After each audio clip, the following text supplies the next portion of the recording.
All right, here we go. Another installment of Angling Uploaded's Bass Pro Tour recap videos. I probably need to come up with a better name than that, but hello everybody, my name is Greg Underdahl, and I'm going to give you a recap of my day-to-day on the water. I was with Josh Bertrand today and Jacob Wheeler for the Bass Pro Tour Stage 5. This is day 2 of Group, got to make sure I got this right, Group A, day 2, qualifying round, also known as the elimination round. So the anglers had to get into the top 20 today to make it to the knockout round. Okay, so I've got my notes over here as always, and I'm going to start off. Basically, I met Josh Bertrand at the ramp just down the road. It's like 5 minutes from here. And this very idyllic harbor area of Sturgeon Bay, Wisconsin, which if you've never been to Sturgeon Bay, I highly recommend you coming to Sturgeon Bay. It's a beautiful, beautiful area. Really, really cool Great Lakes town. Kind of reminds me of like Maine or something. Awesome area up here, but I digress. So I meet Josh Bertrand, and the first thing I kind of realize, and if you watched my video yesterday, I told you that my seat that I use, so basically when I'm filming a day, I'm basically sitting in the middle seat. So we got the angler driving, the boat official is to my left, I'm sitting in the middle seat, and there is typically not a cushion. So I had this awesome like seat that I used that flew out of the boat yesterday, which really sucked. So stupidly, I didn't really have a plan for today. And today was going to be rough. It was going to be like 15-mile-an-hour winds, which on the Great Lakes, 15-mile-an-hour winds is not a good thing at all. That's it, and it wasn't. I'll get to that. But Josh was concerned when I told him I didn't have a boat seat or like a cushion, a seat cushion. So luckily there was a boat official, Dave. Unfortunately, I don't know his name, but he was at the place where we were all meeting in the morning, and he gave me a seat cushion, which basically saved my life today. So Dave, highly unlikely you're watching this video, but thank you for the seat cushion. So that, let's see here. So, oh yeah, when I saw the forecast this morning, I always look at the forecast for the day, and I saw that we're going to have 15-mile-an-hour winds. Very concerning, because I knew Josh would be fishing offshore, and I knew it was going to be rough, and that made me nervous. But having that seat cushion, I felt a little bit more at ease, but still kind of nervous getting the day started. So Josh and the boat official and myself, we all got in Josh's truck and we trailered up 45 minutes. Josh was fishing the Green Bay side of Lake Michigan on the peninsula here. There's a giant peninsula that juts out. Green Bay is on the left, rest of Lake Michigan is on the right.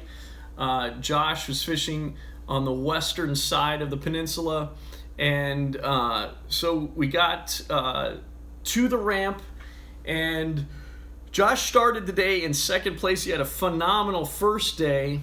So I was with him that first day. I mean, he was catching so many fish left and right off these offshore spots. So I assumed that there was no doubt we're going to get out there and it's just going to be fish after fish after fish, right?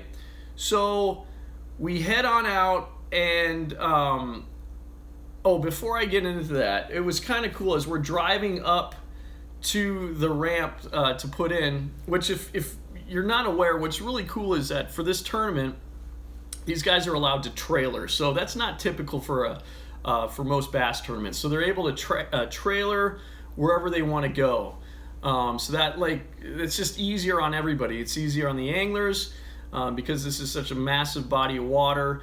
They're not getting beat, and we're not all getting beat to death having to go from these, spot to spot. If we have to travel any distance, we can trailer. So that's why we get to trailer.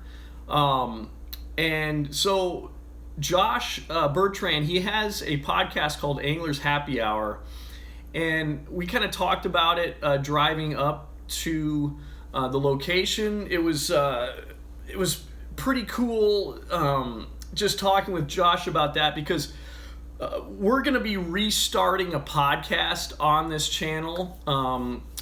If you know anything about what I've started here at Angling Uploaded with the help of my buddy Pete Wagner, we started a show called Another Fishing Show, and as a kind of companion to Another Fishing Show, we started a podcast called Another Fishing Podcast, and we did a few, I don't know how many, maybe 15, 20, I don't know if we got up to 20, but something like that. I mean, a number of podcasts. Gosh, I don't even know. I can't remember how many we did, but really enjoyed it, but we just we stopped doing it. But we're going to get that back going, and talking with Josh about his podcast, Anglers Happy Hour.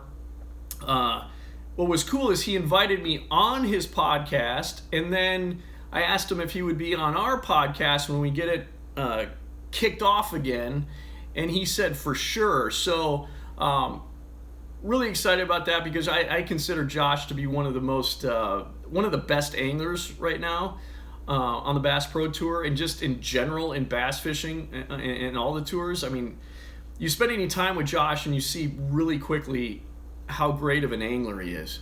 So to be able to, I feel like I've kind of struck up a friendship with Josh in the time that I've been working with him during this tournament. So I'm looking forward to doing podcasts with Josh. So that was cool. We talked about that, trailering up to the ramp. So we had a 10-mile boat ride to Josh's first spot. And we started at, I guess the boat ride started about 7:15 a.m. And we got to his spot about, it was like 7:50 or something like that. It actually was not as bad as I thought it was going to be. You can tell that Josh has a lot of experience in rough water, and if you have, bass boats are not good in rough water, but Josh did a great job. You can, just the way he knew how to accelerate on a wave, just to kind of hop to the next kind of crest. He just knew what he was doing to not spear a wave. And we got there safe and sound, so I was very thankful for that. The amazing thing was, the absolutely amazing thing was, is that Josh was doing the same thing that he was doing the first day, the same spots, and there were no fish anywhere. I mean, if you saw Josh, competing on that first day, it was unbelievable. I mean, he was catching fish left and right. I mean, he was catching fish on average probably every 5 minutes at least. And we get to the first spot, and he's drop shot, and he's looking around with his graphs, depth finder, and he's not seeing anything. So we go to another spot, nothing. Go to another spot. I mean, it's absolutely dead. Like, to think that this massive amount of fish that was there, 2 days ago, is gone. Like, they just disappeared completely. Who knows where they went? I have no idea. But it shows you just how, first of all, how nerve-wracking tournament fishing can be, because I'm sure he thought, that they would be there, but they were gone. But he handled it very calmly, and luckily he had enough weight that he amassed the first day that he wasn't really concerned about about falling out of the top 20. So what he did, he didn't catch anything that first period, and so what he did the rest of the day, what he said he was going to do, is he was just going to go practice and look for new areas to fish for the knockout round. So because of that, I was transferred to another boat. Was transferred to Jacob Wheeler. Luckily, Jacob Wheeler wasn't too far away, and I got to tell you though, the transfer process was pretty hairy. I've made, in this big of water, this big of waves, I've made boat transfers before jumping from one boat to the next in walleye boats, which are way better at handling big waves. This is a new process for me, man. Like, you know, in a bass boat, in these big of waves, getting over. Typically what you want to do is you'll have the angler's boat. Imagine the angler's boat is right here, and you want to pull up beside them.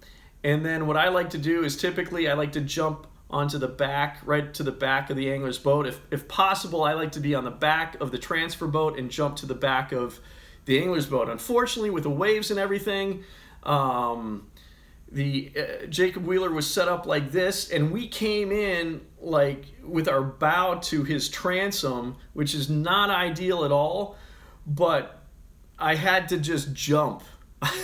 and luckily it worked. Nothing bad happened. It could have went terribly, but I got in Jacob's boat. And interesting thing about Jacob is he was I don't think he caught a fish all first period. I think he was fishing shallower first period. He comes second period, he comes out to this offshore stuff, and he's below the cut. I believe he was like in 30th or 35th, around that place. He starts waylaying them and starts getting closer and closer, and then finally over the cut line, and I mean, it's kind of like par for the course for Jacob Wheeler. He was fishing, he was doing some drop shotting, throwing a Ned rig, I believe, a bit. What was impressive is that, I don't know, one thing that I've been noticing in just what's happening in bass tournaments is this live, I don't know the technical term that you use for this technology. There's Garmin Panoptics, there's Lowrance Live Scope. This, like, let's call it live radar. Basically, radar, you mount it to the trolling motor, and any way that you swing your trolling motor, the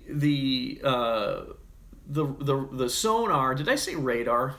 Hopefully I said sonar before. The sonar points forward in any direction you're looking at, and it gives you a live view of what's happening in any direction you point that trolling motor, so you can see groups of fish as you swing around.